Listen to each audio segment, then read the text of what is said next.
কর্মে এসেছি।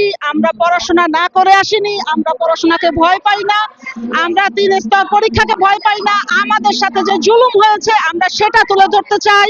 12 সালে যে আইন পাস হয়েছে 3 স্তরে পরীক্ষা হবে, তারপর থেকে 24 সাল পর্যন্ত কয়টা পরীক্ষা হয়েছে? বছরে যেখানে 2টা পরীক্ষা হওয়ার কথা, আজকে অন্তত 20-24টা পরীক্ষা হয়ে যাওয়ার কথা, সেখানে মাত্র 3টা পরীক্ষা হয়েছে।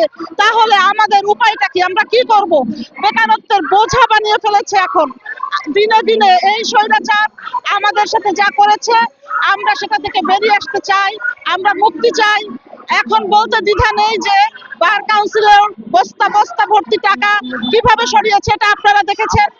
আমরা সবাই জানি আমরা কোনো ভাঙচুর চাই না, আমরা শান্তিপূর্ণ আন্দোলন চাই।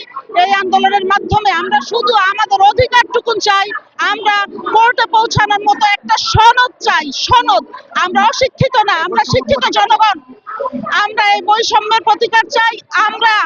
আমরা চাই আমাদের সনদ দেওয়া হোক, আমরা কোর্টে আইনজীবী হিসেবে নিজেকে দাঁড় করাতে পারি। হ্যাঁ, আমাদেরকে সরকার স্বীকৃতি দিচ্ছে, আমরা আইনজীবী, আমরা বেসরকারি প্রাইভেট ফার্মে, ব্যাংকে, এখানে ওখানে জব করছি, কিন্তু আমরা কোর্টে ওঠার অনুমতিটা পাচ্ছি না। এটা কেন? এখানে এই বৈষম্য ইচ্ছা করে করা হয়েছে। পরীক্ষা হওয়ার কথা পরীক্ষা হয়নি। আজকে 60-70 হাজার শিক্ষার্থী জমা হয়েছে।